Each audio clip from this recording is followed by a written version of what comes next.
Selamat malam Jumat sedulur-sedulurku semuanya, selamat datang di channel Sketsa Misteri Sangang Puluh Songo. Channel kisah-kisah cerita misteri atau kejadian nyata yang pernah dialami oleh seseorang di dalam kehidupannya. Selamat menonton dan mendengarkan, jangan lupa untuk suka, komen, dan subscribe, agar malam ini kamu bermimpi indah. Salam malam Jumat, mertuaku ternyata penganut ilmu sesat.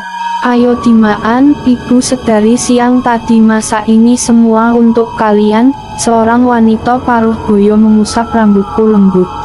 Iya bu, aku mengangguk. Banyak aneka olahan daging disajikan di atas meja makan. Melihatnya saja bisa membuat air liurku menetes. Mas Jaka mengambilkan nasi dan lauk untukku. Dimaan sayang, ini asli enak banget. Mas Jaka lalu berkutat dengan makanan di piringnya. Melihat cara Mas Jaka makan, aku keheranan. Tidak biasanya suamiku makan seperti itu, seperti berhari-hari tidak makan. Mungkin karena masakan ibu mertuaku sangat enak.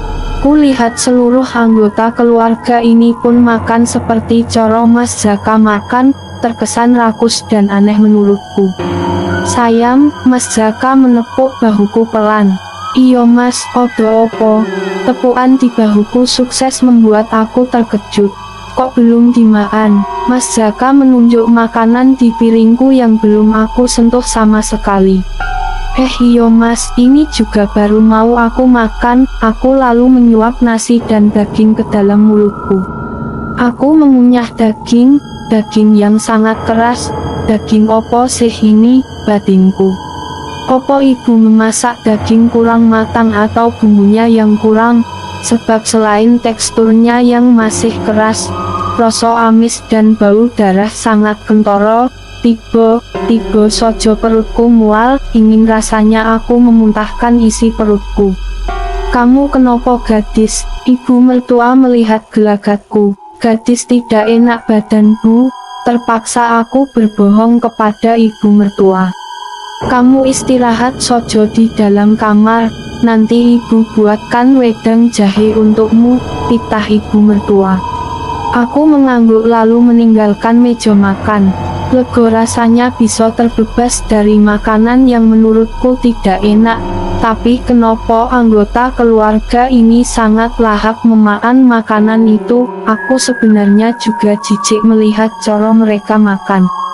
Keluarga suamiku termasuk keluarga berada dan terpandang di desanya. Jadi kalau hanya membeli dagingku rasa mudah saja, tapi melihat mereka makan daging seperti tidak pernah memakan daging dalam waktu yang lama. Kamarku dan Mas Jaka berada di lantai 2. Kamar yang aku tempati sangat luas dan bagus, terdapat ranjang, lemari pakaian dan meja rias yang terbuat dari kayu jati. Aku membuka lemari pakaian, kukari baju tidur milikku. Setelah menemukan opo yang kucari, aku lalu pergi ke kamar mandi yang terletak di dalam kamar ini juga. Aku keluar dari kamar mandi mengenakan baju tidur. Perjalanan yang sangat jauh membuatku letih. Aku lalu naik ke atas ranjang dan merebahkan diri. Kemudian aku baru teringat belum mengabari orang tuaku yang berada di Semarang kalau aku sudah sampai di rumah mertua. Ku buka ponsel milikku yang tergeletak di ujung ranjang. Aku mencari nomor bapak, gegas aku melakukan panggilan kepada bapak. Hanya panggilan telepon saja. Karena ponsel bapakku bukan ponsel canggih yang bisa melakukan panggilan video. Tut, panggilan tidak tersambung. Aku mencoba 3 kali tetap tidak tersambung. Kesal, aku memutuskan untuk cepat tidur, sedangkan Mas Jaka berada di luar. Aku memejamkan motor. Tuk, terdengar suara ketukan. Ketukan itu berasal dari dalam lemari. Dalam keadaan yang sangat mengantuk, aku bangun dari tempat tidur dan berjalan ke arah di mana sumber suara itu berasal. Loh, siapa yang ada di dalam lemari? Perasaan tadi nggak ada siapa, Siapa? Aku berdiri di depan lemari dan bersiap membukanya. Kosong, tidak ada siapapun di dalam sono. Sebelum rasa heranku hilang, ranjang bergetar kencang, ada sesuatu di bawah ranjang yang membuat ranjang itu bergetar. Siapa di sono? Teriakku. Mungkin ada seseorang masuk ke dalam kamar ketika aku di kamar mandi. Tapi kenapa orang itu kurang kerjaan, masuk ke dalam kamar dan bersembunyi di bawah kolong tempat tidur, setidaknya itu yang ada dalam otakku. Siapa di sono? Aku kembali bertanya. Ranjang itu terus bergetar hebat, seseorang yang berada di bawah ranjang seperti tidak mendengar teriakanku. Aku berjongkok dari tempatku berdiri tadi, untuk melihat siapa yang berada di bawah ranjang, tidak berani mendekat. Kosong, tidak ada siapapun di bawah sono.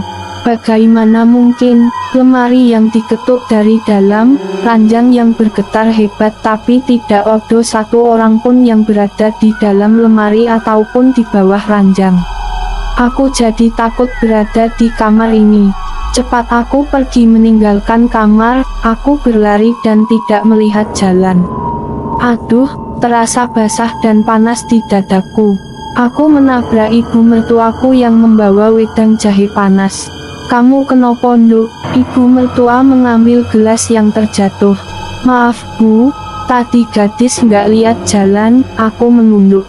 Sudah ndak popo, sekarang bersihkan badanmu. Pasti panas dan lengket. Setelah itu ganti pakaianmu, biar ibu buatkan wedang jahe lagi. Mas Jaka di mana bu? Jaka itu lagi ngobrol sama Pak Lik dan buliknya di bawah. Tadi mereka juga nanyain kamu, tapi ibu sudah bilang kamu tidak enak badan. Kenapa masih di sini? Cepat ganti pakaianmu, nanti masuk angin. Titah ibu mertua, melihatku tidak bergeming dari tempatku berdiri. Itu lantainya basah bu, biar gadis pel dulu. Aku menunjuk lantai yang basah karena tumpahan sebagian wedang jahe yang dibawa ibu mertua. Nggak usah, biar nanti dibersihkan mbok. Kamu di kamar sojo istirahat. Nanti ibu bawaan wedang jahe ke kamar. Ibu mertua menepuk pelan bahuku sambil berlalu meninggalkanku yang masih berdiri tak jauh dari kamar. Ingin menemui Mas Jaka dan menceritakan apa yang terjadi di kamar. Mas Jaka masih ada di bawah berbicara dengan Pak Lik dan buliknya. Ku ceritaan podo ibu mertua, sungkan rasanya sebab aku belum begitu akrab dengan ibu mertuaku, karena baru 5 bulan aku dan Mas Jaka menikah dan baru pertama kali aku datang ke rumah ini setelah menikah dengan Mas Jaka. Aku mendekati anak tonggo, kulihat Mas Jaka sedang berbicara dengan seorang pria dan wanita. Pria dan wanita itu lebih muda dari ibu dan ayah mertuaku, mungkin itu Pak Lik dan buliknya Mas Jaka. Aku ingin bergabung dengan mereka, tapi mengingat pakaianku yang basah semua, ku urungkan niatku. Aku berbalik mendekati kamar. Sebenarnya aku takut masuk ke kamar, tapi mau bagaimana lagi. Aku harus mengganti pakaianku yang basah. Aku membuka pintu lebar-lebar. Aku berjalan ke arah lemari dengan moto awas menatap sekeliling. Sesekali aku melihat ke arah pintu. Ketika aku mengambil baju di lemari pakaian, terdengar bisikan di telingaku. Pergi, Bra. Aku menutup kembali lemari pakaian. Jantungku seakan dipacu. Suara itu sangat nyoto namun tidak ada wujudnya. Tiba semilir angin membelai kulitku. Rasanya sangat dingin, hingga membuat aku menggigil kedinginan. Setelah mengganti pakaianku, aku akan menemui Pak Lik dan buliknya Mas Jaka. Aku mengambil jilbab instanku yang berada di balik pintu. Kugunaan jilbab itu dan mendekat ke cermin untuk melihat penampilanku apakah sudah rapi. Oh, sudah bagus, nggak ada masalah. Aku hendak keluar dari kamar, namun terdengar suara di luar. Karena penasaran aku berjalan mendekati jendela kusibakan sedikit gorden penutup jendela. Aku melihat ayah mertuaku dan beberapa orang mengenakan pakaian serba hitam. Ayah mertua berbicara di hadapan beberapa orang itu. Apa yang ayah mertuaku lakukan di sono bersama orang-orang itu?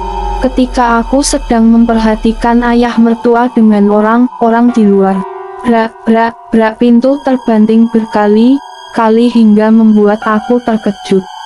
Tidak ada angin, tapi kenapa pintu bisa terbanting berkali-kali?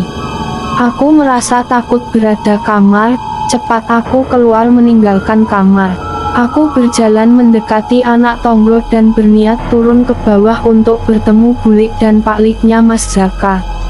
Ketika aku sudah berada di bawah, tidak ada paklik dan buliknya Mas Zaka pun tidak ada. Mungkin paklik dan bulik sudah pulang, lalu kemana Mas Zaka? Mataku jelalatan mencari keberadaan suamiku, tidak ada suamiku di sekitar sini. Aku mencari suamiku ke depan, pintu depan sudah tertutup, berarti memang paklik dan bulik sudah pulang. Aku mendekati jendela dan mengintip keadaan luar rumah, terlihat sepi, tentu saja sepi ini kan sudah jam 10 malam. Aku memperhatikan keadaan ruang tamu rumah ini. Ruang tamu rumah ini sangat suram, dinding penuh dengan lukisan bayi dilukiskan itu tidak menampakkan keceriaan. Wajah bayi dilukiskan terlihat sedih dan murung, sedangkan di sisi kanan dan kiriku berdiri banyak patung berbentuk orang, lampu gantung yang berada di atas langit. Langit menambah suasana menjadi suram, cahaya yang ditimbulkan dari lampu gantung itu kekuningan, tidak terang. Ruang tamu ini walaupun mewah tapi terlihat menakutkan bagiku. Aku merasa banyak pasang mata sedang memperhatikanku ketika aku berjalan. Patung itu seperti memperhatikan gerak-gerikku. Aku tidak betah berlama di ruang tamu. Rasa panas dan sesak di dada membuatku ingin cepat pergi dari sono. Aku memutuskan mencari Mas Zaka di bagian lain rumah ini. Terlihat ada lorong di ujung tempatku berada sekarang. Lorong itu gelap dan terlihat menakutkan. Entah kenapa aku ingin mencari Mas Zaka ke sana, seperti ada kekuatan yang menarikku ke sana. Di sepanjang lorong di rumah ini, ada banyak kamar di kiri dan kananku. Untuk apa ayah mertua membuat kamar sebanyak ini di rumahnya? Apa mungkin kamar itu digunakan untuk kosan? Tapi Mas Zaka tidak pernah bercerita jika ayah mertua memiliki usaha kos-kosan. Jika ada yang tinggal di kamar itu, kenapa aku tidak melihat ada orang lain di rumah ini selain ayah mertua, ibu mertua dan ketiga asisten rumah tangga sejak tadi pagi? Walaupun ada beberapa orang bersama ayah mertua tadi, tapi sepertinya mereka tidak tinggal di sini. Kamar itu terlihat lenggang dan tidak ada pencahayaan di dalamnya. Di dalam kamar terlihat gelap. Itu bisa kulihat dari ventilasinya. Aku terus berjalan mencari suamiku di sepanjang lorong. Mungkin aku sudah tidak waras mencari suamiku di tempat gelap seperti ini. Jelas tidak ada tanda seseorang di sini. Aku merasa ada seseorang yang meniup leherku. Terasa dingin di bagian belakang leherku. Siapa yang sudah melakukan itu? Aku menoleh ke belakang, tidak ada orang di belakangku. Hawa yang tidak enak mulai kurasa. Aku kembali berjalan menyusuri lorong gelap ini dengan langkahku percepat. Kembali lagi ada yang meniup belakang leherku, bulu kuduku meremang seketika. Aku gemetar, tidak berani menoleh lagi. Aku berlari melewati lorong itu. Akhirnya setelah lama berlari aku melihat cahaya di ujung lorong, aku mendekat ke sana. Napasku naik turun, aku berusaha mengatur napas setelah berada di tempat terang. Aku melihat sekeliling, kini aku berada di sebuah ruangan besar semacam aula. Di sono banyak orang berpakaian serba hitam seperti yang kulihat di luar rumah tadi, mereka sedang duduk melingkari sesuatu. Entah apa yang sedang mereka lingkari, aku tidak bisa melihatnya. Jumlah orang itu lebih banyak dari yang kulihat di luar tadi. Mataku menangkap seseorang yang berada di antara mereka, Mas Jaka Odo di sono. Mas Jaka bersama orang itu, tapi aku tidak melihat ayah mertua di sono. Apa yang dilakukan Mas Jaka di sono? Kenapa juga Mas Jaka berpakaian seperti mereka? Aku lalu bersembunyi di balik tanaman yang berada di sono. Untung saja ada tanaman besar dalam pot yang bisa aku gunakan untuk bersembunyi. Aku mengamati apa yang dilakukan Mas Jaka dan orang itu. Terlihat mereka mengucap suatu secara serempak. Aku bisa mendengarkan ucapan mereka dengan jelas, namun aku tidak mengerti maksud ucapan itu. Sepertinya itu sebuah mantra. Selang beberapa menit ayah mertua datang menghampiri Mas Jaka dan orang itu. Aku tidak tahu dari mana ayah mertua masuk ke sini. Tiba saja sudah ada di dalam sini. Beberapa orang berpakaian hitam membawa ayam cemani dalam jumlah yang tidak sedikit. Mau diapaan ayam hitam itu? Saat aku tengah berpikir apa yang akan mereka lakukan terhadap ayam itu, salah seorang dari mereka menebas semua ayam cemani itu tanpa ampun. Yang lebih parah lagi, darah hewan itu mereka tampung dalam sebuah wadah. Lalu darah dalam wadah itu dicampur dengan sesuatu. Setelah tercampur mereka memasukkannya ke dalam botol kecil. Sedangkan daging ayam itu mereka potong lalu mereka memakan daging ayam itu mentah tanpa dimasak terlebih dahulu. Mas Jaka pun melakukan hal serupa. Aku syok melihat apa yang suamiku lakukan. Aku tidak menyangka keluarga suamiku penganut ilmu sesat. Pastilah mereka penganut ilmu sesat.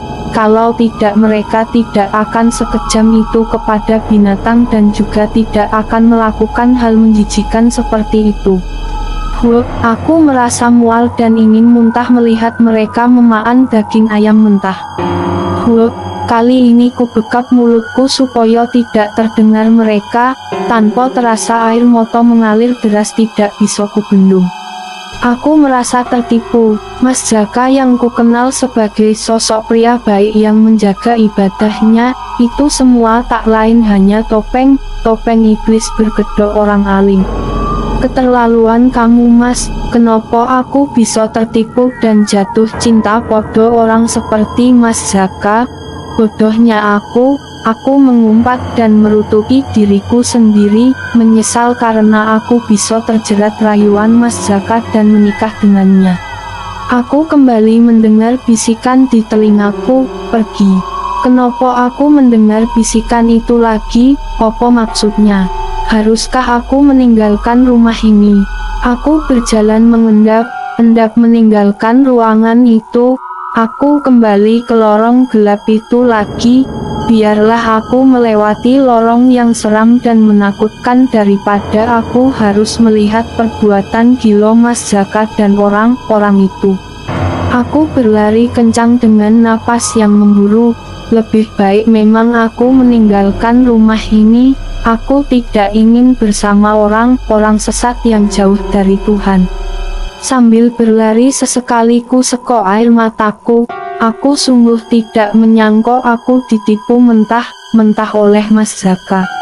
Ada sedikit kelegaan karena telah melewati lorong itu, walaupun hatiku masih sangat sakit.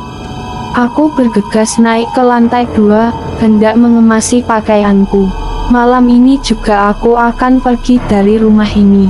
Gadis, kamu kemana sih? Aku sama ibu nyariin kamu dari tadi. Mas Jaka bersama ibu mertua berdiri di hadapanku begitu aku sampai ke lantai 2. Kamu kemana mas? Aku pura, padahal tadi aku melihat apa yang suamiku lakukan. Tadi setelah Pak Lik dan Bulik pulang aku menemui ibu di dapur. Aku nungguin ibu buatin wedang jahe sekaligus sup untuk kamu. Yang bener mas, aku tidak percaya ucapan suamiku ini, pasti ia sedang berbohong. Iyo sayang, tanya ibu. Kalau kamu ndak percaya, Mas Jaka berusaha meyakinkanku dengan ibu mertua sebagai tameng untuk menutupi kebohongannya. Jaka dari tadi nemenin ibu di dapur setelah Pak Lik dan Bulik pulang Nduk. Ibu mertua membenarkan ucapan Mas Jaka, tentu aku tidak percaya begitu sojo. Sudah pasti seorang ibu akan membela anaknya, batinku. Iya bu, aku pura percaya sojo.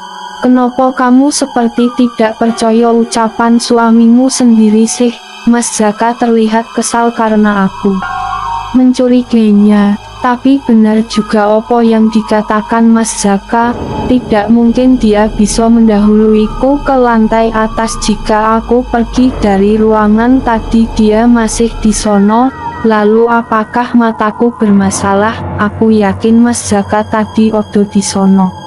Kok malah melamun tah Nduk? Ucapan ibu mertua membuatku tersadar dari lamunanku. Enggak bu, Jaka ajak istrimu ke kamar, bawa sekalian wedang jahe dan sup ini. Ibu mertua menyerahkan nampan berisi segelas wedang jahe dan sup. Asap dari makanan dan minuman itu mengepul, juga tersium bau jahe dan harum masakan. Iya bu, Mas Jaka menarik tanganku menjauh dari ibu mertua. Dengan tangan sebelah Mas Jaka memegang nampan. Mas Jaka mengajak aku masuk ke kamar dan mendudukkan aku di ranjang lalu meletakkan nampan di atas ranjang. Dik, kamu makan sup daging buatan ibu yo. Mas lihat wajah kamu pucat dan kamu juga kedinginan sepertinya. Mas Jaka mengarahkan sendok berisi sup daging ke mulutku. Aku nggak enak badan mas, aku nggak selera makan. Biar aku minum wedang jahenya sojo. Aku menolak sup daging yang akan Mas Jaka suapkan untukku. Aku beralih mengambil wedang jahe dan menyeruput, enak dan hangat di perutku. Sebenarnya aku lapar, tapi aku tidak ingin makan olahan daging untuk saat ini. Membayangkan tadi aku memakan daging yang membuatku ingin muntah, apalagi kini aku harus memakan daging lagi. Ayolah sayang sedikit sojo kamu makan sup ini. Tadi sewaktu makan bersama kamu nggak makan sama sekali. Mas Jaka terus membujukku terkesan memaksa. Bagaimana aku bisa makan makanan tadi mas? Aku jijik memakan makanan tadi, ucapku dalam hati. Nggak mas, aku nggak mau. Aku menolak lagi. Kamu nggak kasihan ibu sudah repot memasak sup ini untuk kamu tapi kamu nggak mau memakannya. Mas Jaka melihat sup yang aku tidak mau memakannya. Sesekali Mas Jaka mengaduk-aduk kuah sup. Aku tahu ia kecewa kepadaku hanya karena aku tidak mau makan sup buatan ibu mertua. Lebih kecewa aku daripada kamu mas seharusnya. Aku juga heran kenapa Mas Jaka seperti sangat memaksa aku memakan sup itu. Apakah ibu mertua dan Mas Jaka menambahkan sesuatu di dalamnya? Aku curiga mereka menambahkan sesuatu di dalamnya, tapi bagaimana caranya supaya aku tidak memakan sup itu? Sayang makan sedikit sojo biar perut kamu keisi. Mas Jaka memegang tanganku, wajahnya menunjukkan kekhawatiran. Pasti itu hanya pura-pura. Aku menarik napas panjang dan menghembuskan dengan kasar. Mas Jaka jujur, setelah itu aku akan memakan sup buatan ibu, ujarku kepada Mas Jaka. Mas kan selalu jujur sama kamu dik. Jujur sojo tadi mas kemana? Cecarku. Pertanyaanku membuat wajah Mas Zaka merah padam. Ia lantas menarik tanganku keluar dari kamar dan pergi ke kamar yang berada di dekat dapur. Tok tok tok, mbok. Mas Zaka mengetuk pintu kamar itu. Tak lama kemudian pintu terbuka. Dari balik pintu keluar seorang wanita tua mengenakan baju biru dengan kain jarik melilit pinggangnya. Wanita tua itu keluar sambil menyanggupi rambut putihnya. Mbok, tadi sewaktu Pak Lik dan Bulik pulang aku didapurkan. Mbok nah diam, mengingat-ingat ucapan Mas Zaka. Beberapa detik kemudian Mbok berbicara, "Iya Den, Mbok inget tadi juga Den Zaka bantuin Mbok cuci piring sampai piringnya pecah goro Den Zaka." Mbok berkelakar, terlihat giginya yang merah karena mengunyah sirih. "Yo kan aku mau bantuin Mbok sambil nunggu ibu selesai masak untuk istriku," timpal Mas Zaka sambil tersenyum. "Non gadis bagaimana keadaannya, sudah baikan?"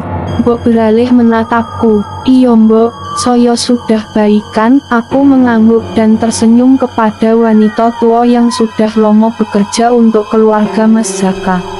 "Odo yang mau ditanyaan lagi nggak Den?" Mbok beralih kepada Mas Zaka. Sesekali wanita tua itu menguap. "Nggak odo Mbok, Mbok bisa istirahat." Mbok lalu masuk ke dalam kamarnya. "Ini tanganku terluka sewaktu mengambil pecahan piring." Mas Zaka menunjukkan jarinya yang terluka. Aku diam, merasa bersalah kepada Mas Zaka. "Mbok nah," wanita tua itu sepertinya bicara jujur. "Jika Mas Zaka odo di dapur, jadi siapa yang kulihat tadi dan kenapa juga Mas Zaka terkesan memaksaku memakan sup? Wajar saja aku merasa curiga." Mas Zaka lalu mengajakku kembali ke kamar. Ia tak banyak bicara seperti tadi, kini suamiku lebih banyak diam. Dengan berat hati terpaksa aku harus memakan sup daging buatan ibu. Tanganku gemetar sewaktu memasukkan sendok ke dalam mulutku. Begitu kuah sup itu masuk ke dalam mulutku, rasa hangat dan harum dari rempah terasa kuat. Aku mencoba daging yang ada di dalam sup itu, enak, tidak amis sama sekali. Olahan sup daging ini enak, tidak seperti yang aku makan tadi. "Mas, rumah ini besar banget yo." Bersebelahan dengan ruang keluarga, aku lihat ada lorong. Di sisi kiri dan kanan lorong itu ada kamar, sepertinya ada banyak kamar. "Untuk opo kamar sebanyak itu Mas?" Aku mencari tahu tentang kamar yang berada di rumah ini. Mas Zaka yang hampir memejamkan mata, kembali membuka mata. "Gadis, kamu kesana?" Mas Zaka tergagap bertanya kepadaku. Aku jadi semakin curiga dengan sikapnya. Aku melewati lorong itu, tapi karena sangat gelap aku nggak jadi melewatinya lebih lama Mas. Aku balik ke tempat yang terang. Mas Zaka menghembuskan napas panjang mendengar penuturanku. "Syukurlah kamu nggak kesana. Kamar itu banyak hantunya sejak tidak di tempat dalam waktu yang cukup lama. Untung kamu tidak balik lagi. Aku saja tidak pernah menginjakan kaki ke sana sejak aku remaja sampai sekarang." Mas Zaka menepuk pipiku pelan. "Kamar sebanyak itu dulunya digunakan untuk apa Mas?" Mas Zaka tidak langsung menjawab pertanyaanku. Mungkin dia sedang berpikir jawaban apa yang akan diberikan kepadaku. "Opo untuk kos-kosan?" Spontan aku bertanya. "Iya." Mas Zaka langsung mengiyakan pertanyaanku.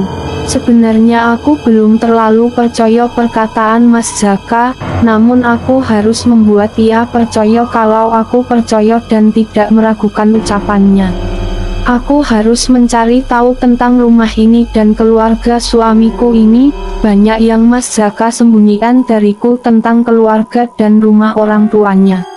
Aku membuka mata, terdengar suara riuh di luar, terdengar orang bernyanyi dan tertawa, terdengar juga suara musik yang memekakan telinga.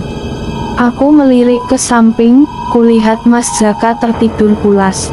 Suara sekeras itu ia tetap tidur dan tidak terganggu. Aku meraih ponsel yang kuletakkan di atas meja. Mataku membulat melihat jam yang tertera di layar ponsel, jam 3 dini hari. Masih sangat pagi, orang-orang di luar sono tidak berpikir ini waktunya orang masih tidur dan bermimpi indah. Aku menurunkan kaki turun ke lantai dan berjalan ke arah pintu. Tanganku menggantung di udara, sudah siap membuka pintu. Namun kurungkan begitu mendengar suara Mas Jaka, "Gadis, kamu mau kemana?" "Aku mau lihat odo opo di luar Mas," berisik banget.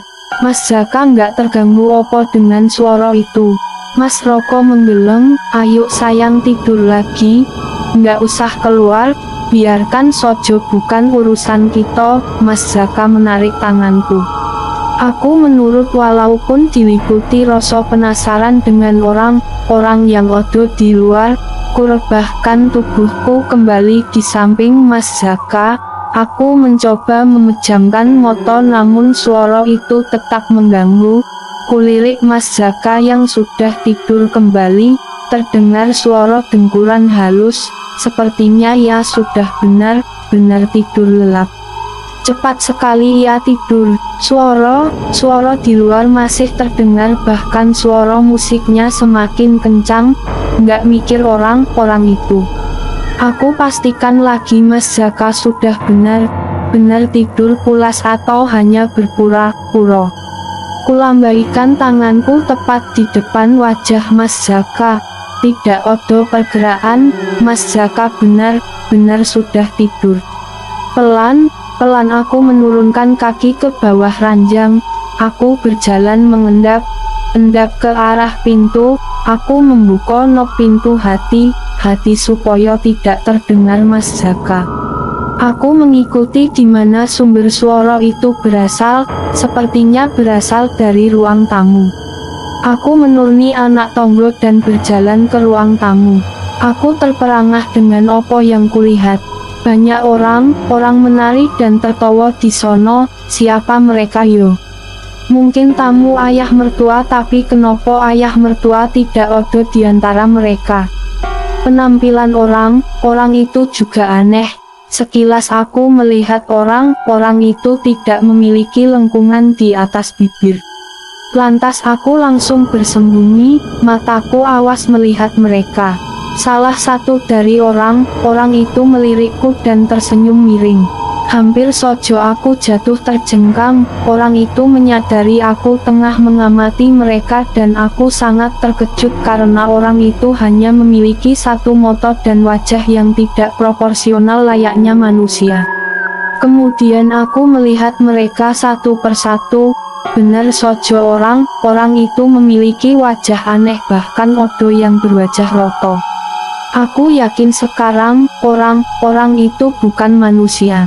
Cepat aku berdiri dan lari tunggang langgang. Terdengar tawa derai mereka.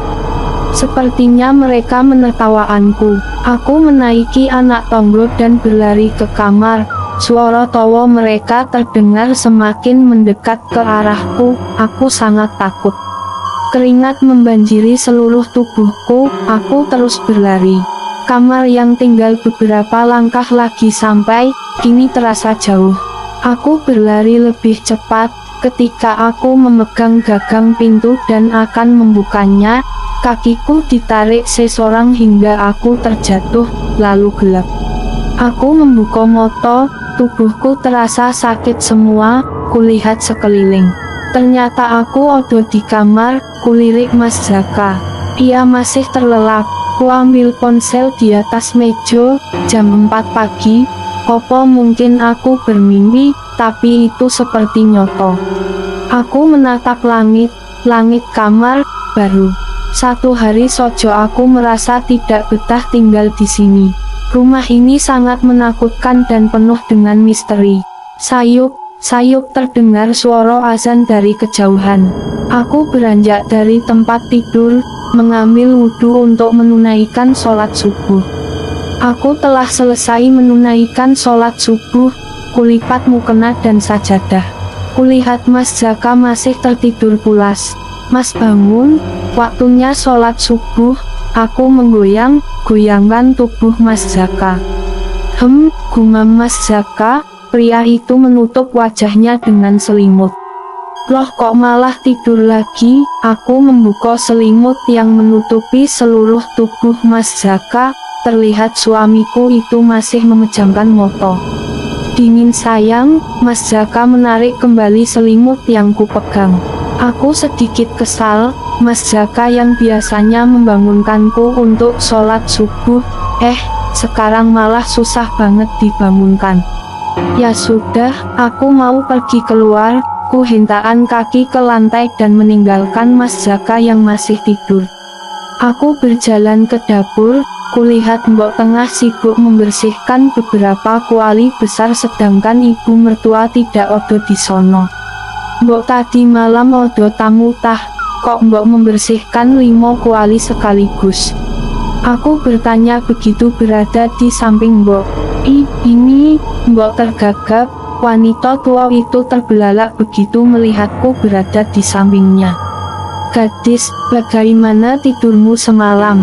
Ibu mertua datang dari pintu belakang.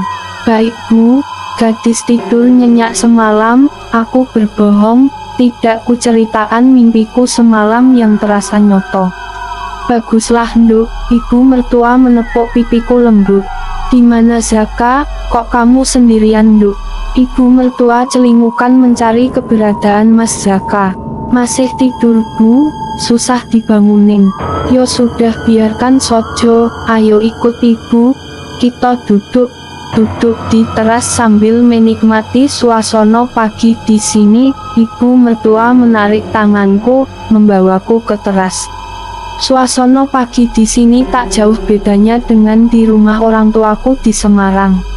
Desa ini masih terpencil, jarak satu rumah dengan rumah lainnya sangat jauh. Rumah mertuaku paling besar dan paling bagus di antara rumah lainnya. Duduk Nduk, ibu mertua memintaku duduk di kursi yang berada di teras. Aku menurut sojo perintah ibu mertua. Tunggu sebentar Nduk, ibu mertua masuk ke dalam. Tak lama kemudian ibu mertua kembali dengan membawa gelas yang aku tidak tahu apa isinya. Diminum Nduk, ibu mertua menyerahkan gelas yang dipegangnya kepadaku. Setelah aku menerima gelas itu, ibu mertua kembali duduk di hadapanku. Gelas itu berisi air berwarna kuning kehitaman. Apa ini Bu? Aku pikir itu kopi atau teh. Itu jamu tradisional keluarga kita, biar kamu cepat hamil Nduk. Mendengar penjelasan ibu mertua aku pun meneguk jamu pemberiannya. Terasa dingin, pahit dan juga tersium aroma anyir bercampur jeruk nipis. Habiskan Nduk, titah ibu mertua. Ragu aku meminum air yang katanya jamu. Benar tidak enak rasanya. Jamu ini supaya kamu cepat hamil dan berikan keturunan untuk keluarga ini Nduk. Memang rasanya kurang enak tapi jamu itu ampuh membuat wanita cepat hamil. Buktinya sojo odo banyak pasangan yang belum mempunyai anak, meminum ramuan ini mereka langsung hamil. Tidak diragukan lagi Nduk khasiatnya, tutur ibu mertua panjang lebar. Mendengar penuturan ibu mertua, dengan susah payah aku menghabiskan ramuan itu. Rasa asam bercampur anyir memenuhi mulut dan tenggorokanku. Melihatku meminum ramuan itu, ibu mertua tersenyum lebar. Bagus, Nduk, berikan yang terbaik untuk keluarga ini. Ibu mertua menepuk pipiku. Kita jalan sojo sayang, pasti kamu suntuk di rumah terus, ucap Mas Zaka lembut. Ayo Mas, jawabku mantap, tanpa berpikir panjang. Tunggu sebentar sayang, Mas mau ke kamar mandi dulu. Mas Zaka kemudian berjalan menjauh dariku. Sambil menunggu Mas Zaka, aku melihat rumah. Kebetulan tidak ada seorang pun di rumah kecuali aku dan Mas Zaka. Entah kemana ibu mertua dan ayah mertua, pun asisten rumah tangga juga tidak terlihat sama sekali. Anak siapa itu Mas? Aku menautkan kedua alisku. Anak orang sayang, nanti kalau anak kita sudah lahir, kamu harus segera meninggalkan rumah ini, ucap Mas Zaka dengan wajah serius. Memang kenapa Mas? Aku masih penasaran dan tidak mengerti kenapa Mas Zaka bicara seperti itu. Mas Zaka tidak menjawab pertanyaanku, ia malah pergi dari hadapanku. Membuat aku semakin penasaran saja. Lalu aku mengejar Mas Zaka, langkah suamiku sangat lebar sehingga susah untukku mengejarnya. Gadis, terdengar suara di belakangku, aku hafal betul itu suara siapa. Aku menoleh, benar saja apa yang aku pikirkan, Mas Zaka berdiri tak jauh dariku. Aku tercengang melihat Mas Zaka, aku tadi mengejar suamiku itu, tapi kenapa dia berada di belakangku sekarang? Mas Zaka, ucapku lirih. Iyo sayang, kamu kenapa bingung gitu? Mas Zaka menautkan kedua alisnya. Mas, aku lihat ada banyak lukisan bayi. Bayi siapa itu Mas? Tanyaku penuh selidik. Kok, itu lukisan bayi saudara jauh, jawab Mas Zaka asal. Sebanyak itu Mas? Iyo sayang, saudara jauh yang kesini membawa bayi pasti selalu dilukis sebagai kenangan, jelas Mas Zaka. Kenapa wajah bayi dilukiskan itu terlihat sedih Mas? Aku masih belum puas mendengar jawaban Mas Zaka. Kebetulan saja itu sayang. Aku mengangguk saja mendengar jawaban Mas Zaka, walaupun sebenarnya aku tidak puas dengan penjelasannya. Lebih baik ku cari tahu sendiri, rumah ini menyimpan banyak rahasia. Ayo kita jalan sayang. Mas Zaka menggandeng tanganku, namun dengan cepat ku tepiskan tanganku yang berada di genggaman Mas Zaka. Tiba aku nggak enak badan Mas, lain kali sojoyo. Aku menggelang lemah. Kamu sakit? Mas Zaka menempelkan telapak tangannya ke dahiku. Nggak panas, ucap Mas Zaka. Aku nggak demam Mas, cuma badanku rasanya lelah. Kuturunkan tangan Mas Zaka dari dahiku. Yo sudah, kamu istirahat sojo di kamar. Mas mau keluar sebentar, titah Mas Zaka. Mau kemana Mas? Mau lihat tempat kerja ayah, tandas Mas Zaka. Iyo Mas pergi dulu yo sayang. Mas Zaka mengulurkan tangannya kepadaku, aku menyambut uluran tangan Mas Zaka dan mencium punggung tangannya. Pria yang berstatus sebagai suamiku itu melangkah pergi meninggalkan rumah besar ini. Aku membuntuti Mas Zaka tanpa sepengetahuannya. Aku ingin tahu apa pekerjaan ayah mertuaku. Lomo aku mengikuti Mas Zaka. Ia berbelok ke sebuah rumah panggung yang terbuat dari anyaman bambu. Mas Zaka memasuki rumah panggung itu dan menutup pintunya. Bagaimana aku mengetahui apa yang terjadi di dalam sono? Aku mengedarkan pandangan ke sekeliling. Rumah itu dipenuhi pepohonan yang rindang. Di bawah pohon itu terdapat banyak kursi untuk bersantai. Aku mengitari rumah panggung itu. Di bagian belakang rumah ada sebuah tonggo yang tersadar di sebuah pohon. Melihat tonggo itu aku memiliki sebuah ide. Ku ambil tonggo itu dan menyondarkan tonggo ke rumah panggung.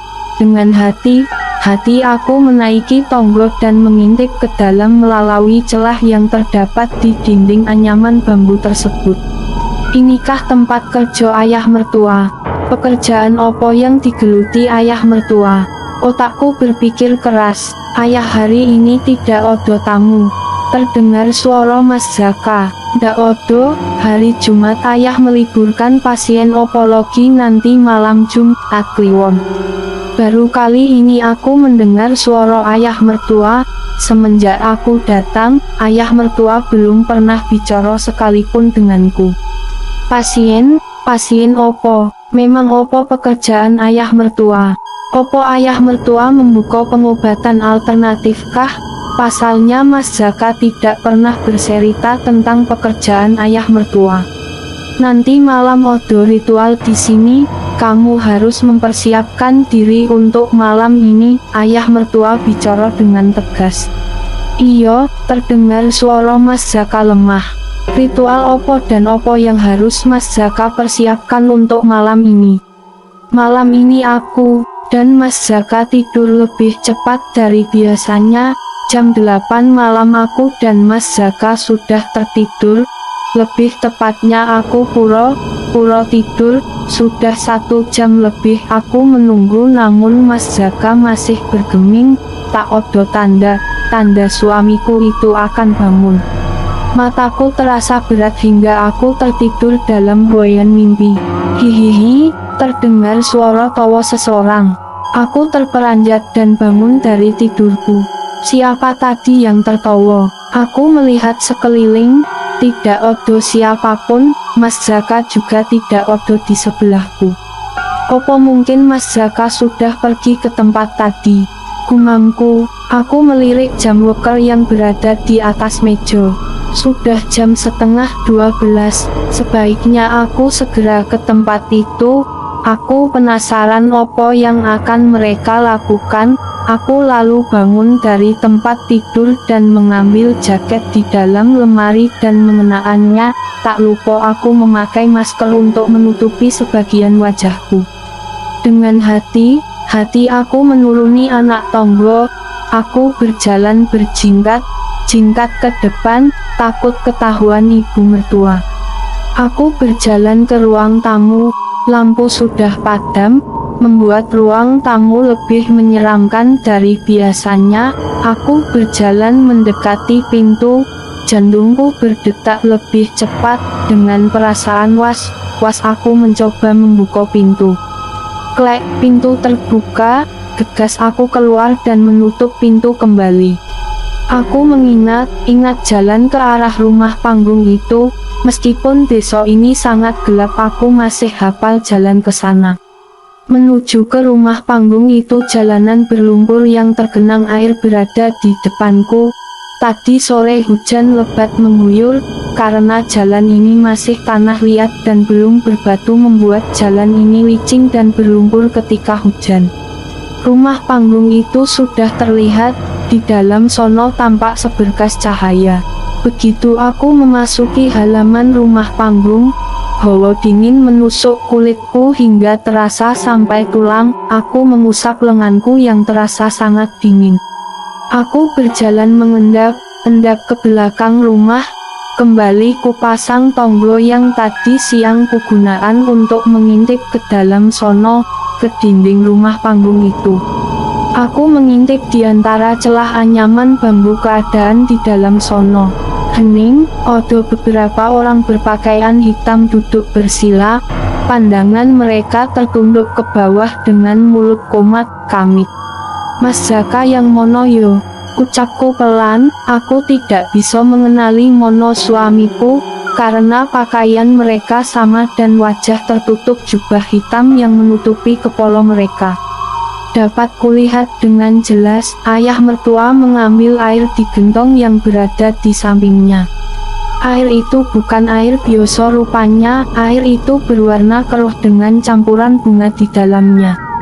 Air itu menimbulkan bau wangi bercampur dengan anyir. Aroma air yang berbau itu sangat kuat sampai menusuk indera penciumanku. Air apa sih itu? Gumamku sambil menutup hidung. Mataku tetap awas melihat keadaan di dalam. Ayah mertua meminta salah seorang dari mereka membuka jubahnya dan melepas pakaian yang dikenaannya hingga orang tersebut hanya bertelanjang dodo. Semua orang yang berada di sono diminta melakukan itu. Lalu ayah mertua mengguyur mereka satu persatu dengan air dari dalam gendong. Semua orang itu laki-laki, tapi tidak ada Mas Zaka bersama orang-orang itu. Di mana Zaka? Ayah mertua geram, menyadari anak laki-lakinya tidak ada di sono. Zaka tadi sudah kemari guru, tapi dia bilang tidak enak badan dan akan pulang lebih dulu, ujar salah seorang dari mereka. Anak bodoh, dengan susah payah aku mempersiapkan ini untuknya. Sinaknya Sojo merusak ritual yang kubuat untuknya. Ayah mertua bicara dengan nada tinggi, matanya menatap tajam ke depan. Gayung yang terbuat dari batok kelapa digenggamnya kuat hingga hancur berkeping-keping. Mas Jaka tidak ada di tempat ini, lalu kemana perginya? Gegas aku meninggalkan tempat itu. Aku berjalan terburu-buru. Pikiranku menerawang jauh, memikirkan kemana perginya Mas Jaka. Di tengah kekalutanku, memikirkan Mas Jaka, aku melihat di depanku iringan wanita berkebaya tengah menyanyikan tembang Jawa.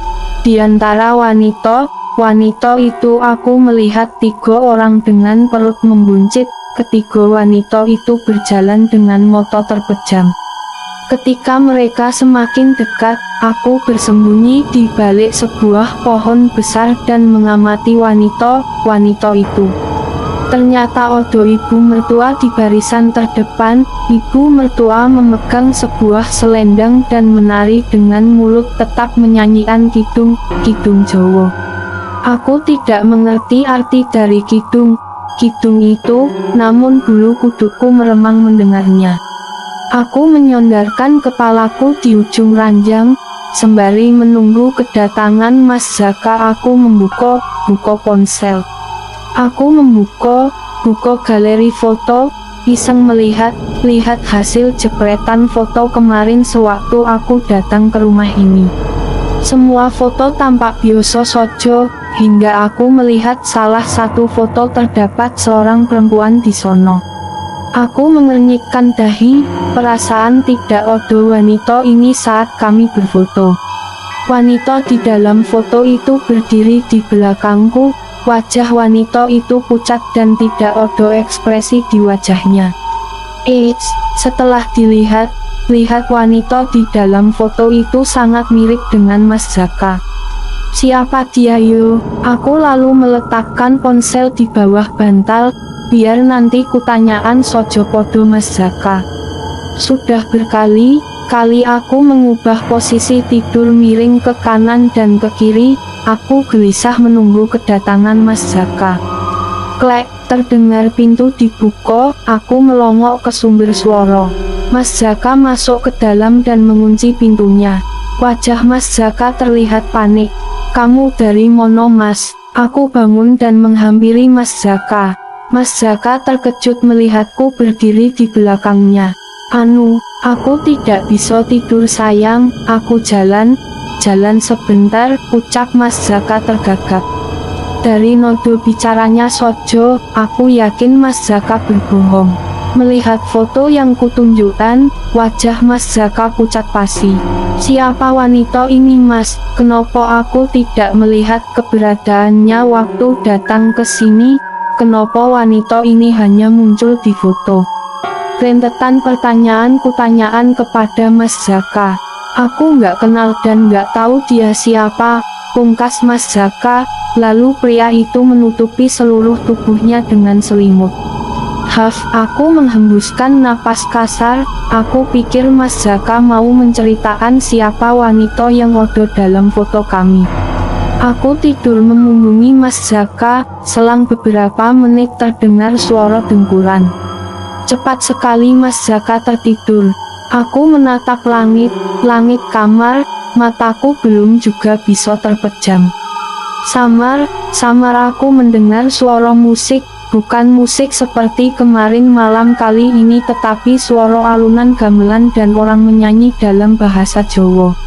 Apologi itu, aku menutup telingaku rapat. Suara alunan gamelan dan nyanyian masih terdengar. Jangan itu ibu mertua yang menyanyi, tadi juga ibu mertua menyanyi dan menari di jalan. Aku penasaran dan ingin melihat keluar, tapi aku tidak mau mengambil resiko apapun dengan melihat keluar. Mimpi semalam Sojo terasa sangat nyata, apologi ini bukan mimpi. Aku memejamkan mata dan juga bersembunyi di balik selimut. Suara itu masih terdengar. Walaupun kamar ini dingin, tapi tidak denganku. Rasanya sangat panas di dalam kamar, apalagi aku berada di dalam selimut. Keringat mengucur deras membasahi tubuhku, tubuhku gemetar menahan takut. Mas Jaka menggoyang, goyangkan tubuhku, sayang kamu kenapa? Gak popo mas, jawabku, tanganku masih menutupi kedua telingaku, aku juga memejamkan mata. Mas Jaka tidak bertanya lagi, sekarang ia tidur lagi dengan memelukku, sepertinya ia tahu aku ketakutan. Tidur sayang, biarkan sojo, Mas Jaka berbisik di telingaku, ia semakin erat memelukku. Sayup, sayup terdengar suara azan dari kejauhan, aku membuka mataku walaupun terasa berat. Semalam tidurku tidak nyenyak, bahkan aku juga kurang tidur. Aku menyipitkan mata, menyesuaikan cahaya yang masuk ke dalam retina. Pelan aku bangun dari tempat tidur, sesekali aku menguap. Dengan langkah gontai aku berjalan untuk mengambil air wudhu. Setelah itu aku menunaikan tugas sebagai seorang hamba kepada Tuhannya. Mas Jaka semenjak tinggal di rumah ini sangat susah dibangunkan untuk sholat subuh. Sholat fardu lainnya pun aku tidak pernah melihat Mas Jaka melakukannya. Jam 5:30 aku keluar dari kamar. Di luar kamar tidak begitu terang karena hanya menggunakan lampu kecil sebagai penerangan. Aku melongok ke lantai 1, di bawah sono masih gelap. Mungkin ayah dan ibu mertua belum bangun tidur. Mbok mungkin berada di dapur, sebaiknya aku ke sana dan membantunya. Aku berjalan menuruni lantai 1 dan berjalan ke dapur. Dapur juga masih gelap, Mbok juga belum bangun. Aku berjalan kembali mendekati tonggo, langkahku terhenti ketika terdengar suara membuka pintu dari depan. Aku berjalan mendekati ruang tamu demi melihat siapa yang membuka pintu. Walaupun gelap, aku melihat dua orang masuk ke dalam rumah. Mereka laki dan perempuan, aku tidak tahu itu siapa. Anakmu itu benar bodoh, itu suara ayah mertua. Nanti aku kasih tahu anak itu. Ibu mertua menimpali ucapan ayah mertua. Gadis, suara ibu mertua terngiang, ngilang di telingaku. Gadis, suara ibu mertua terdengar lagi. Aku membuka mata, di sampingku ibu mertua membawa gelas berisi air seperti yang kemarin aku minum. Sontak aku duduk, maaf bu, gadis ketiduran di sini, ternyata aku ketiduran di sofa. Ndak popo nduk, minum ini lagi yo, supaya kamu cepat hamil. Ibu mertua menyodorkan gelas berisi air berwarna kecoklatan kepadaku. Aku menerima gelas itu dan meminumnya, belum habis aku meminumnya. Seperti ada seseorang yang menampik tanganku. Gelas yang kupegang jatuh dan hancur berkeping, isi dari gelas itu tumpah mengenai bajuku. Ibu mertua terbelalak melihat gelas yang kupegang jatuh. Maaf bu, aku memunguti pecahan gelas di lantai. Ibu mertua diam melihat apa yang kulakukan. Kemarin ia menghentikan apa yang aku lakukan, tapi kali ini ibu mertua hanya mematung. Ibu mertua mematung, bulir bening menetes dari kedua matanya. Ibu kenapa menangis? Aku meletakkan pecahan gelas ke atas meja dan mendekati ibu mertua. Nuri, maafkan ibu mertua menangis tergugu. Nuri, aku baru mendengar nama itu di sini, siapa Nuri hingga membuat ibu mertua menangis seperti itu. Nuri, ibu mertua melihat sekeliling seperti sedang mencari keberadaan wanita yang bernama Nuri. Siapa Nuri bu? Aku mendekati ibu mertua dan menepuk bahunya pelan. Bukan siapa nduk. Ibu mertua mengusap air matanya, ekspresi wajahnya berubah kembali seperti sebelumnya, seolah tidak terjadi opo-opo. Tapi kenapa ibu menangis? Tanyaku lagi. Bukan opo-opo nduk, sini gelasnya, ibu mertua. mengambil pecahan gelas itu. Gadis sojoku, aku mengambil kembali pecahan gelas di tangan ibu. Au, tanpa sengaja pecahan gelas itu melukai tanganku hingga keluar darah. Melihat darah mengalir dari tanganku, ibu mertua bukannya panik, ia malah tersenyum senang. Aku merasa aneh dengan sikap ibu mertua. Mas, aku ingin pulang ke rumah orang tuaku. Lengiku kepada Mas Zaka yang sedang memberi makan kelinci. Aku sudah tidak ingin tahu mengenai keanehan di sini. Mas Zaka menghentikan aktivitasnya memberi makan kelinci dan menoleh kepadaku. Baru beberapa hari tinggal di sini kamu minta balik ke rumah orang tuamu. Mas Zaka menaikkan satu alisnya. Aku nggak tahan dengan keanehan rumah ini mas. Aku juga sering mendengar bisikan untuk pergi meninggalkan rumah ini. Aku menutup wajahku dengan kedua telapak tanganku sambil menangis terisak-isak. Tapi sayang, aku harus membantu ayah di sini, ucap Mas Zaka bimbang. Membantu opo mas? Teriakku kepada Mas Zaka. Aku harus meneruskan usaha ayah. Aku tidak bisa meninggalkan usaha yang sudah lama dirintisnya. Kok mas nggak popo? Tapi aku tetap akan pergi dari sini, ucapku kesal.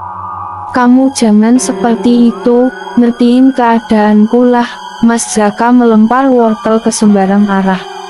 Beberapa saat Mas Zaka terdiam. Yo sudah, besok pagi kita bersiap pulang ke rumah orang tuamu. Beneran mas? Tanyaku lagi.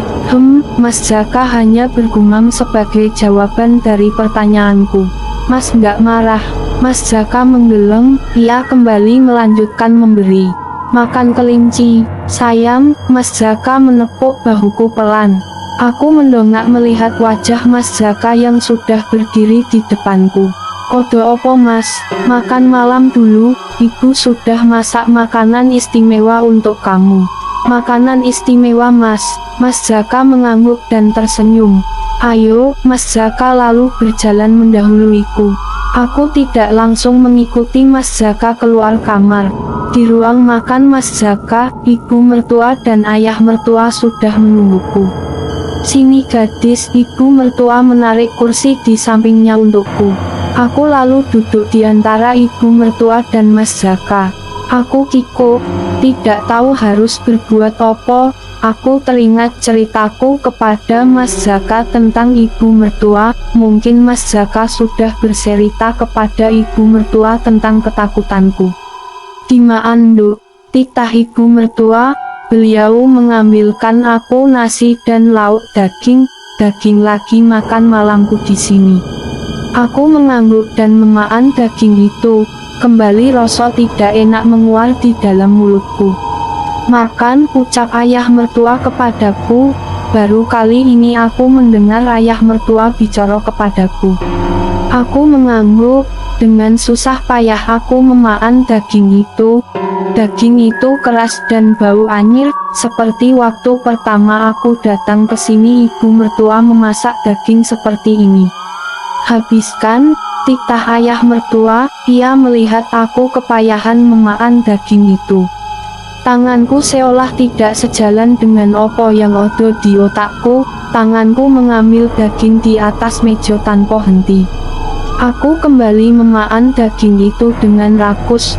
Walaupun tidak enak, aku tetap memakannya, seolah-olah odo yang sedang mengendalikan tubuhku. Bagus nduk, ucap ibu mertua. Mas Zaka yang berada di sampingku tersenyum seperti dipaksaan. Mau nambah nduk? Tanya ibu mertua. Aku mengangguk, padahal aku tidak ingin makan daging itu lagi. Mbok, bawa dagingnya kemari, ibu mertua berteriak memanggil Mbok.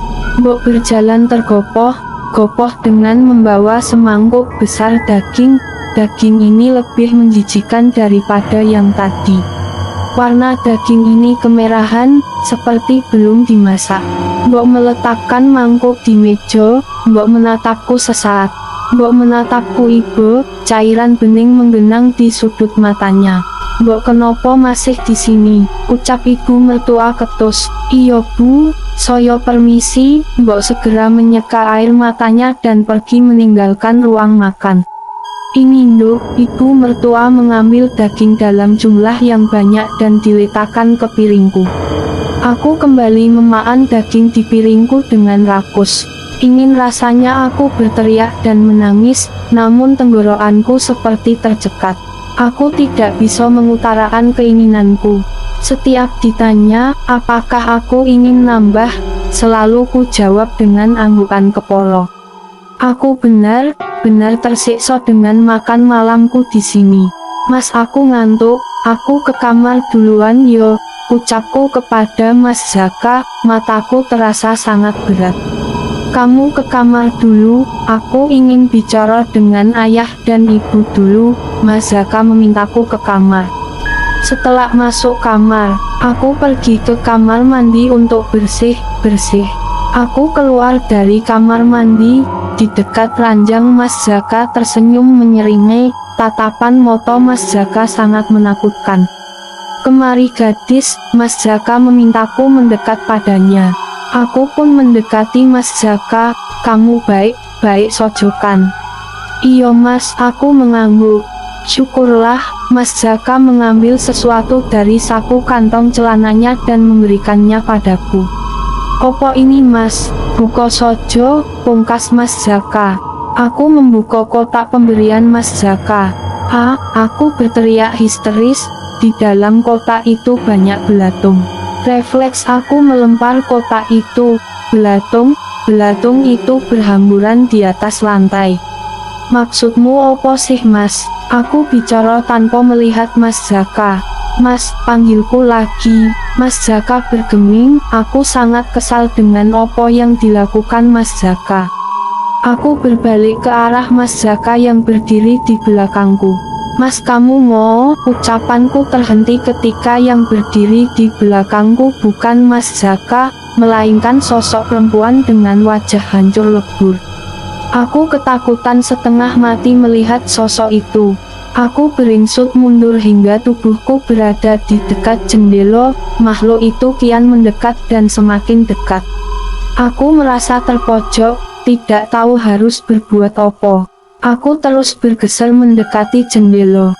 Dan jendela tempatku bersandar terbuka, tubuhku pun jatuh melayang keluar jendela.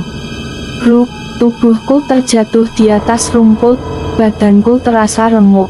Lambat laun kesadaranku menghilang. Aku membuka mata, kini aku berada di sebuah ruangan dengan anyaman bambu sebagai dindingnya. Di mana aku sekarang? Ruangan ini tidak begitu asing tapi aku tidak ingat ini di mana. Aku mencoba duduk, walaupun kepalaku terasa pening. Aku berdiri, aku ingin tahu di mana aku sekarang. Aku berjalan sempoyongan, hingga tubuhku limbung dan ambruk. "Gadis," pekik Mas Zaka. Mas Zaka membopong tubuhku dan menidurkanku di kasur.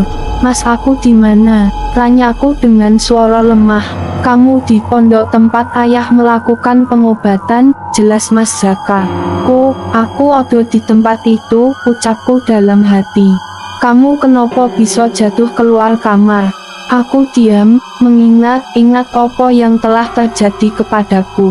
Ada sosok dengan wajah hancur lebur yang mendorongku hingga jatuh keluar. "Mas," pungkasku sambil memijit kepalaku yang terasa berdenyut. "Maaf sayang, harusnya setelah kamu naik ke lantai atas, aku segera menyusulmu." Mas Zaka menggenggam tanganku, ia merasa bersalah. "Gak popo Mas, aku ingin keluar," pintaku podo Mas Zaka. "Iyo sayang, kamu harus menghirup udara luar. Sudah 1 minggu kamu tidak sadarkan diri." "Hah, 1 minggu Mas?" Aku serasa tidak percaya mendengar penuturan Mas Zaka. "Iyo, Mas, panik banget kamu nggak sadar." Aku tidak sadarkan diri selama 1 minggu, tapi Mas Zaka tidak membawaku ke rumah sakit, tapi hanya dibawa ke tempat praktek pengobatan ayah. Sehebat apa sih ayah mertuaku itu? Ayo sayang, Mas Jaka memapahku keluar kamar, kakiku sangat sakit untuk berjalan. Aku sampai meringis kesakitan. Aku dan Mas Jaka berada di luar kamar yang kutempati tadi. Ruangan ini sangat besar, odo banyak gendong berjajar, odo juga dupo dan bunga setaman di sebuah meja, di samping meja berjajar botol kecil. Melihat botol kecil itu aku teringat sesuatu, begitu aku mengingat opo itu, aku benar-benar lupa. Di luar banyak mobil terparkir dan orang duduk di kursi yang berada di bawah pohon. Siapa mereka Mas? Mereka pasien ayah, jelas Mas Jaka. Mas, aku mau duduk di sono sojo, aku menunjuk kursi kosong di bawah pohon. Monggo. Mas Jaka menuntunku ke sana, melewati beberapa orang yang juga duduk di bawah pohon. Mas Jaka menyopo orang yang kami lewati. Mas tinggal ke dalam sebentar yo, ucap Mas Jaka.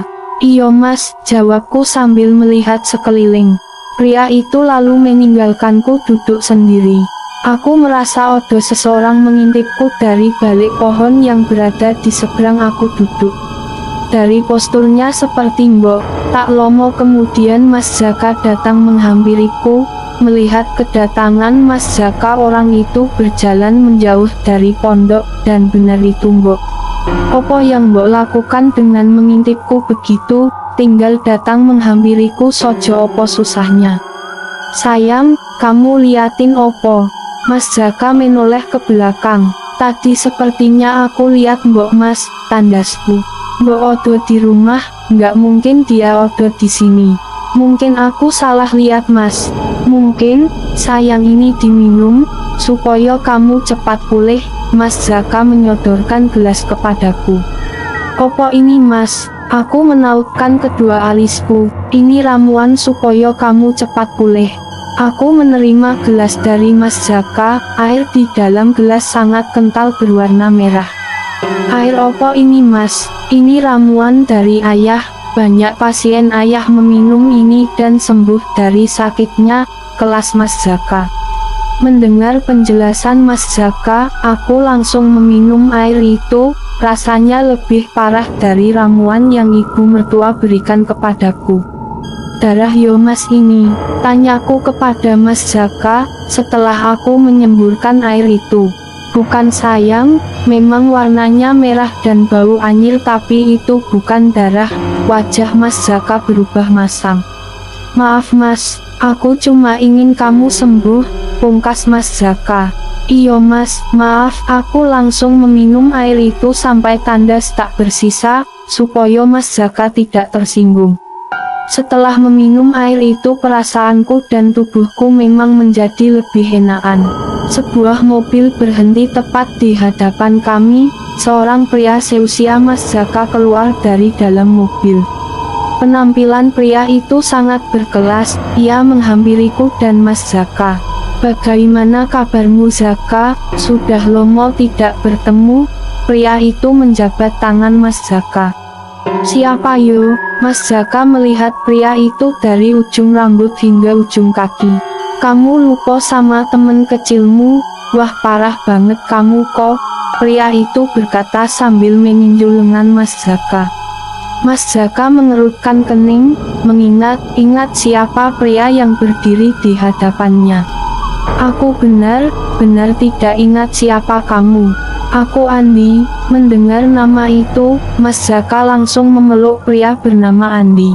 Gimana kabarmu Andi? Tanya Mas Jaka, setelah mereka melepas pelukan.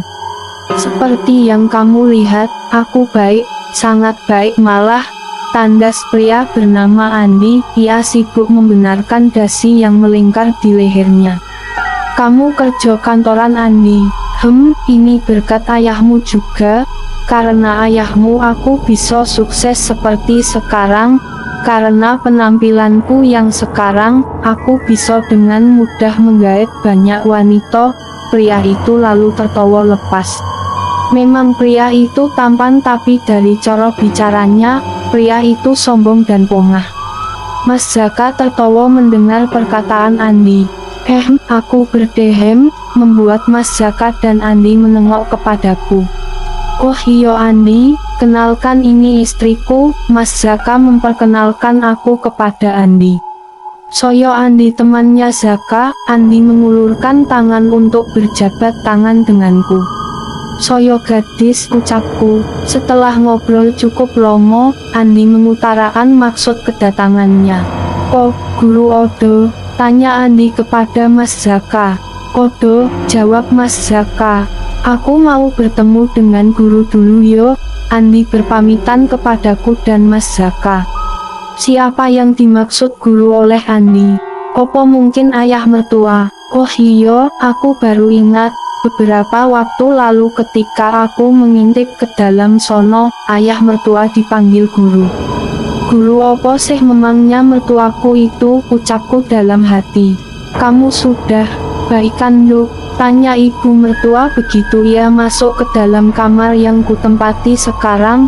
Di tangannya ibu mertua menjinjing sekeranjang kecil buah monggo. Buah monggo itu terlihat ranum. Iya Bu, jawabku. Aku ingin makan buah monggo itu rasanya. Ibu mertua melihatku yang hampir saja meneteskan air liur melihat monggo itu.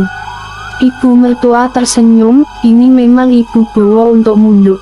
Boleh dimakan sekarang Bu? Tentu saja boleh, kamu habiskan juga ndak popo. Masih banyak buah monggo di sini, tandas ibu mertua. Terima kasih Bu, aku mengambil satu buah monggo yang sudah matang, baunya saja sudah membuat aku tergoda. Tak menunggu lama, aku langsung memakan monggo beserta kulitnya, tanpa aku kupas.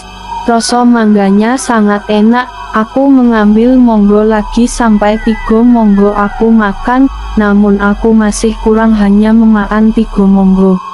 Boleh gadis memakannya lagi Bu? Tanyaku kepada ibu mertua. Yo tentu boleh Nduk.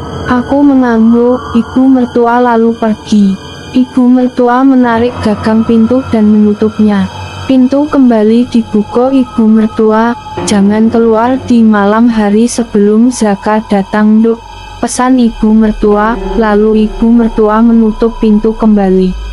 Aku yang sedang makan monggo tak terlalu menggubris pesan ibu mertua. Jam menunjukkan pukul 7, aku mengintip dari dalam kamar. Keadaan di luar pondok sepi dan gelap, hanya suara binatang malam yang terdengar, menambah sepi keadaan pondok. Cacing di perutku mulai berdendang, aku kelaparan tapi tidak ada yang memberiku makan. Tadi pagi Mas Jaka bercerita jika di sini ada pasien ayah yang menginap. Mungkin mereka juga belum diberi makan, sebaiknya aku keluar dan bergabung dengan salah satu dari mereka. Aku bergerak ke ujung ranjang dan mengambil tongkat penyonggo yang kugunakan untuk berjalan. Tadi pagi diberikan Mas Jaka setelah aku meminum ramuan. Tanpa tongkat, kakiku tidak bisa menopang berat tubuhku. Setelah mengambil tongkat aku turun dari ranjang, berjalan ke pintu dan membukanya. Kriet, pintu terbuka, suasana di luar kamar gelap dan sepi. Kenapa tidak ada yang menghidupkan lampu? Aku meraba, roboh dinding mencari saklar lampu. Saat mencari saklar lampu, tubuhku menabrak seseorang. Maaf, ucapku. Beruntungnya aku segera menemukan saklar, aku lalu menghidupkannya. Klek, ruangan ini dipenuhi cahaya dari lampu. Aku dapat melihat seisi ruangan ini. Di depanku berdiri seorang laki tua, ia tersenyum menyeringai kepadaku. Oh, jadi ini makananku, ucap laki itu. Apa maksud Ando? Tanyaku, aku bingung dengan perkataannya.